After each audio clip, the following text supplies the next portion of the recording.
said, Nenia Julius, Edi kind, and say, I shall say, Eddie, Kasana, Edi kind. Now, so in Ghana, at 70, I'm sure, like I say, President, incoming President, Alan, you see, the national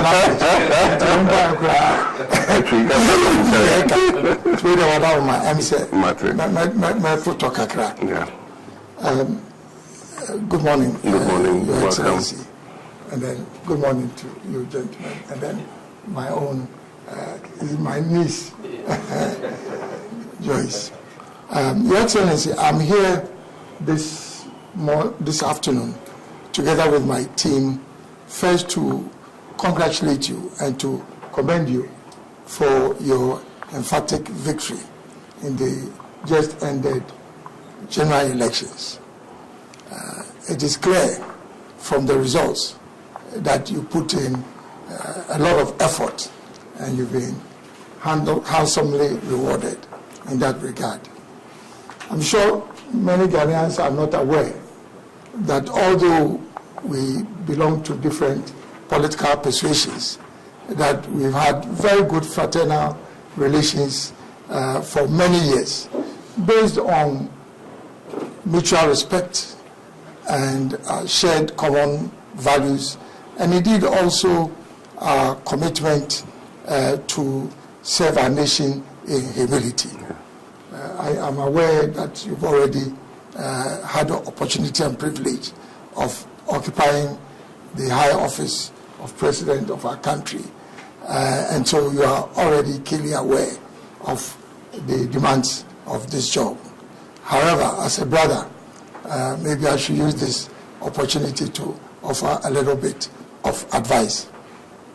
The movement for change and the Alliance for Revolutionary Change, we campaigned on two fundamental themes.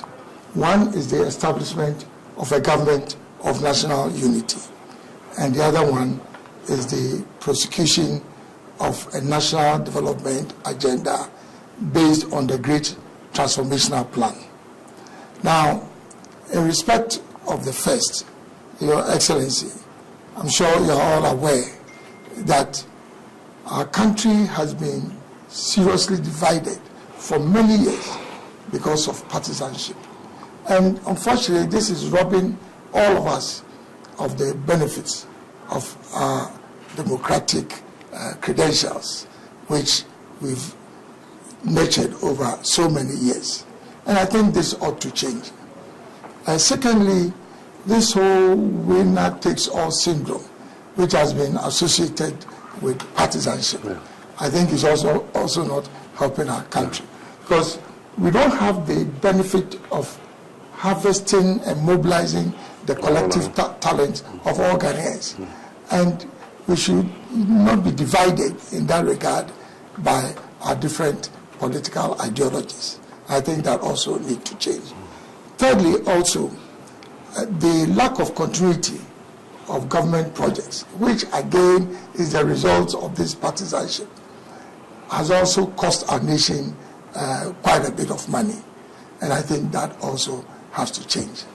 So I would really like, very respectfully, you to consider this whole development paradigm of how you build a government of national unity, which obviously then means that you bring together people from different political persuasions, big and small, people from other stakeholder groupings, because I think they also represent, indeed, in fact, they represent the majority of the people.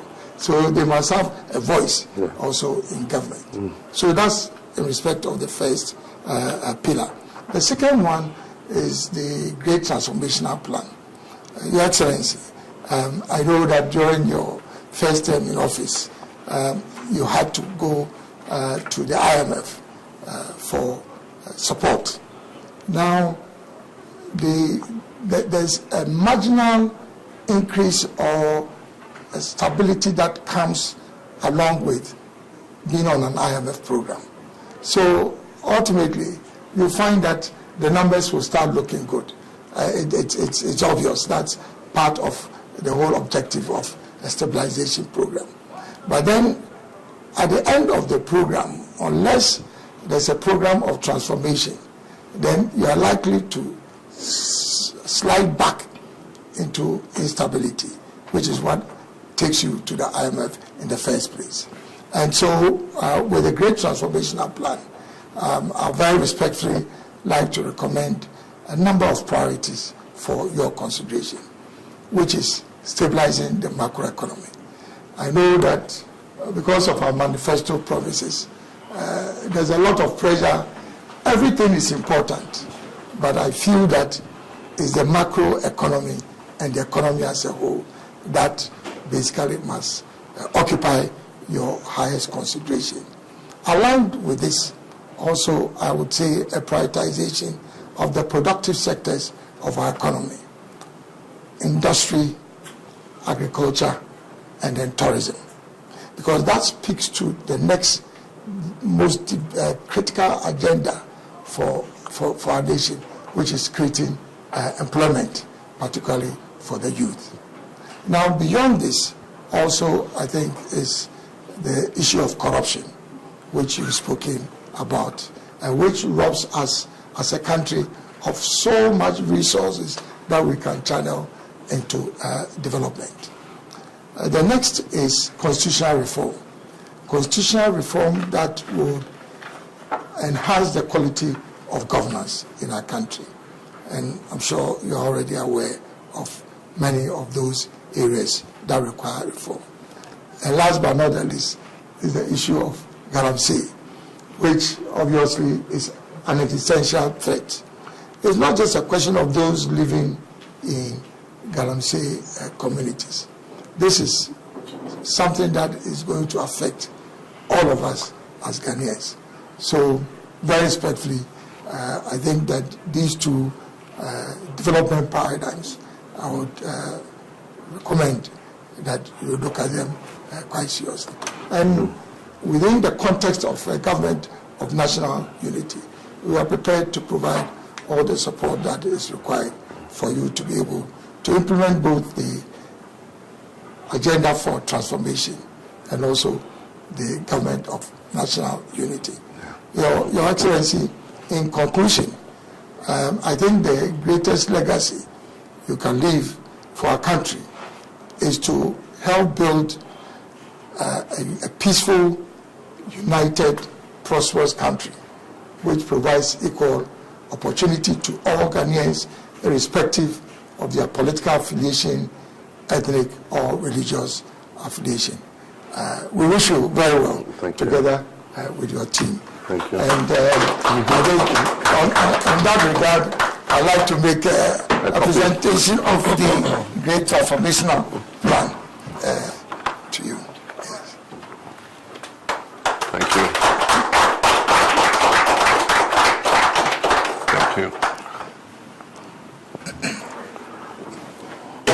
Welcome you, and to say how much I appreciate this visit, to physically express what you had already done by phone. We spoke on the phone and you extended your congratulations, but I think this follow-up with members of your team is significant, and we appreciate it very much. Like I said, the easy part is over, which is the campaign and the election. The difficult part now begins, and as our traditionally say, many heads are better than one. And you've properly analyzed the challenge of our democracy, and that is that we cannot harness all the human resource we have to be able to move the country in the direction that we want to go. At any one time, the party that wins and its supporters and functionaries are rowing in one direction, and another part of the country is wishing that that party fails so that they can have the opportunity at the next election to be able to come into government, and to create a situation where all of us, or the majority of us, are rowing in the same direction. Then it means that the canoe in which we are will just continue to be in the same place, or even if it moves forward, it will not move at an optimal speed that guarantees prosperity and dignity for all our people. Since 1992, we have implemented the fourth Republican democracy under the 1992 Constitution. And I believe that it is based on multi-party democracy. And so the strength and health of political parties is at the core of our democracy. And so one would, even though we're opponents, wish that, the parties that are on the other side of the divide are healthy, and that, they also have their democratic systems working, and that they contribute their quota on whichever side of the divide, government or opposition, they contribute their quota to national development. So we can't be happy with the current situation in the NPP, and I hope that they'll quickly recover from this dramatic loss that they have suffered and then put their act together. We could see it coming, and I've been in politics long enough to realize that there was something wrong in the NPP. I remember clearly, and some people have played it over again, our friend Mustafa Hamid, who was advising me at the time that if you reach a stage where you cannot be advised, then there's something wrong, wallahi. I think that unfortunately he didn't have that same advice for the leadership of his party, because it got to a point where democracy in the NPP really, was not what we've been used to and what we all knew, and so it was obvious that they had become tone deaf in terms of what was happening in the country. People's complaints and all that, I don't think that it really penetrated, because this was the easiest election to predict. They should have seen a loss coming. I saw Vice President Mahama saying that they are disappointed because they had worked hard enough, and so they thought they were going to win. It was obvious that they were going to lose this election. That meant that they were not in tune with the reality on the ground. We know that there have been some issues that led to your leaving the party, and there have been other things that have occurred over the years. I think that sometimes disruption is a good thing, because then it allows a new beginning. And so I think that all the strands that belong to that tradition, should find a way of putting the pieces together, reconciling, and seeing how the party can be rebuilt so that it continues to be a viable vehicle for sustaining our democracy. I'm happy you've spoken about the issues to do with the challenges of our democracy, and they are all too obvious. You mentioned the winner takes all, and we have a system where certain vulnerable groups are not as well represented in our political system as they should be. And so it's something that we need to look at. Luckily, we have the opportunity to look at the whole 1992 Constitution again. It's been crying for a review, and I remember Professor Mills made quite some movement towards it. I tried to continue, but I hit a stumbling block when somebody took us to court. By the time the issue was resolved, we went into an election year. It was not conducive to continue, so we decided to leave it to the next government. I'm aware that President Akufo-Addo's government had a committee working on something. Chairman Sabusu's committee, there's a report or something. We want to take all this, including the constitutional review report, which was chaired by Professor Fiajo and his team, and then the work of the Constitutional Review Implementation Committee, including the white paper and whatever the Chairman Sabusu committee worked on. We want to see if we can bring all this together, synthesize it, and do a national constitutional review validation conference, and look at how us together, all stakeholders in this country, represented chiefs, professional groups, everybody, and then we look at what is relevant and what we did not even anticipate. At the time we did a constitutional review, we didn't realize that a time will come where there will be an impasse between the Supreme Court and Parliament about vacancy of seats and all that. But these are things that come with practice of the Constitution. And so I believe that if we do this, then it will give us the opportunity to go even beyond and be able to do some amendments to the Constitution that would help take away this winner-takes-all thing, It will bring some more checks and balances into the situation so that the president is not the all-powerful kind of position that makes decisions of life and death, for our people, and that we'll be able to identify other things, including issues like the election of district chief executives, to make them more accountable to the people at the grassroots level. How do we deepen our decentralization and all that? So those would create opportunities for us, and I'm looking anxiously to us being able to do it, and on a bipartisan basis, and as a nation, we're able to do the amendments to our constitution that will make it a more living document going forward. With regards to the, where did I put it? Who took it? Oh, come on. I gave the thing to me. Why are you coming? With regards to the Great Transformation Plan, I think that it falls almost in line with our reset agenda, because after several years we think that there must be a reset, and that is equal to talking about transforming the way things have been done. Because like we said, we'll go to the program, macroeconomic stability is restored, the CD is fairly stabilized, but that is superficial. At the bottom of it is the transformations that we need to do in order that stability is sustainable. And that is what we've not been able to achieve. The last time I was looking at a map showing the imports that we make into this country. I'm sure it was on social media, everybody saw it.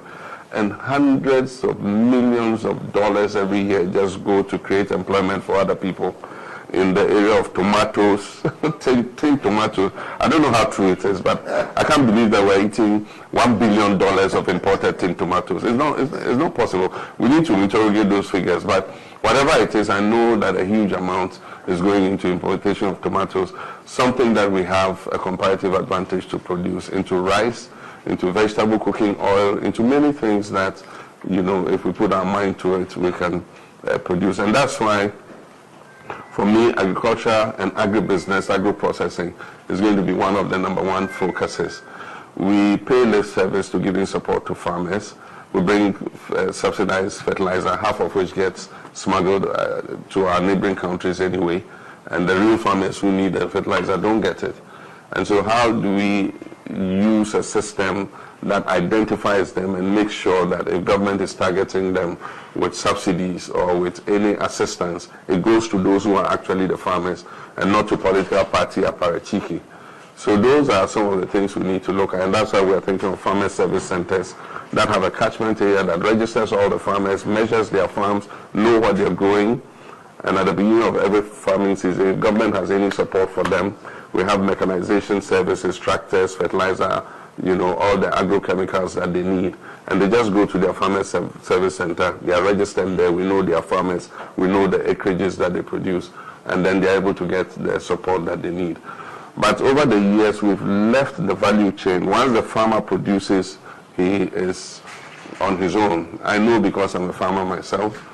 Last year, my soya bean, people just came and told me how much they will buy it for, and it was not worth my while, because then, even though I broke even, it didn't give an incentive for me to be able to continue farming. And so I can imagine that for me, who is probably a medium-sized commercial farmer, one of the small-scale farmers. And so how we tie down the agribusiness and agro-processing and so that we're adding value to the crops that the farmers are producing is something that we need to look at. And that falls in line with industrialization.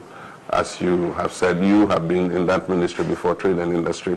So you know that we need as much as possible to industrialize, to create opportunities for our young people. Happily, Asia, with the increased prosperity, is becoming a high cost point for production. And so there are a lot of investors who are looking for new places where labor is relatively cheaper and they can make a better profit producing there. And so I've seen a lot of people, investors from Asia, who are looking for places to invest. Unfortunately, because of our economic crisis, and we've lost our prime position in terms of ease of doing business, you can see that a lot of them are choosing Cote d'Ivoire and Benin over us. And so as quickly as possible, we must turn things around and bring Ghana back as the favorite destination for investment. When I was president, for 4 years continuous, we had an average of $3.2 billion investment every year coming into the country. Last year, we barely made $1 billion in foreign direct investment. And you cannot industrialize and turn your economy around with only domestic investment. You need FDI to come in. So how do we open the door so that foreign businesses come in and come and set up in an environment that is predictable? And so these are all things that I think we can look at. You talked about corruption, which is one of the major stumbling blocks and hindrances. In the last 8 years, it's actually gone haywire, gone through the roof. There's been no sanctions for people who indulge in corruption. And so it's kind of created a sense of impunity. And as I said the last time, this is our last opportunity to get things right. If we don't get a handle on it, our people are losing faith in our democratic institutions. And so we need to work to restore their faith and let them know that a democratic system is capable of doing the things that will ensure transparency, fairness, and create equal opportunity for all our people. And we're open to working together on all these issues. Unemployment, we know the issue of Galamsey is a hydra-headed problem, and it's been exacerbated by the fact that the non-tax revenue pillars of the economy have somehow declined under the last 8 years. Oil and gas is down by 32%. Cocoa is struggling, and that used to bring in excess of $2 billion every year into the economy. Currently, gold is the only pillar that is holding this country. You can talk about non-traditional exports, remittances, and other things, but these other two pillars are down, and so the amount of foreign exchange that one would have expected to come in is not coming in, and so we have a depreciating currency. And so as quickly as possible, we must transform the cocoa sector so that the farmer is the beneficiary of the production of cocoa, not headquarters spending 3.4 billion cedis. I wonder if they are growing the cocoa in the cocoa board headquarters. That money should be going to the farmers, because if the cocoa tree, the return the farmer gets on his cocoa crop is not worth his while, he won't invest in it. And you, those in the headquarters, are not the ones going to go and grow the crop. And so as quickly as possible, we need to reform that cocoa board. I mean, that huge state, humongous enterprise that is just feeding off the farmers must change. And I know that the World Bank and IMF and co want to work with us to see how we can reform the whole cocoa sector. How about the oil and gas industry? If I have to go around and hug all of them and bring them back and kiss them and tell them come and drill the oil and gas as quickly as possible, I'll do that, because oil is in transition. We know green energies are coming in. If you don't drill your oil and sell it as quickly as possible, you have what they call stranded assets. You have the oil, but nobody needs it. And so there's a time we should be giving them the red carpet to come and invest and pump out all that oil so that we can use it, to transform the lives of our people. And so those are all things that we are happy to work together. Like I said, Galamsey is a hydra-headed problem. We'll do our best to work at it. We're talking to some of the foreign missions where they do small-scale mining. They have the technology for doing it responsibly and sustainably without destroying the environment. And they're willing to share that technology with us. The issue of Galamsey is just a crisis of implementation and regulation. The agencies that have been put to regulate and implement are not able to carry out their duties. And apart from that, the political hierarchy is involved in the illegal small-scale mining, and that's why government does not have the political will to deal with it. And so we hope that we'll create a new environment where we're able to deal with illegal small-scale mining and the destruction of the environment. But like you said, we are open to ideas from everywhere. I've always been a person who believes that all the sense is not in my head, and as much as possible I try to learn from other people, and I know that a lot of thought went into this document. So we'll look at it, we'll borrow from it, we'll steal from it, we'll copy from it. Whatever is positive here, we're going to take and add to the research agenda, and you can be sure that we'll give you credit for whatever we've taken out of it. But I think our ideas are the same, and so we have an open door.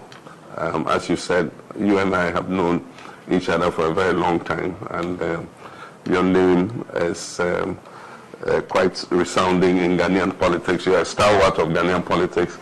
I don't think that your political career is over. I'm sure there's still a lot more you can contribute to your nation, and we'll all work together. This is my swan song, my final term, and we'll work together to lay the foundation so that the next generation eventually can take it up and continue. So I thank you once again for this cordial visit.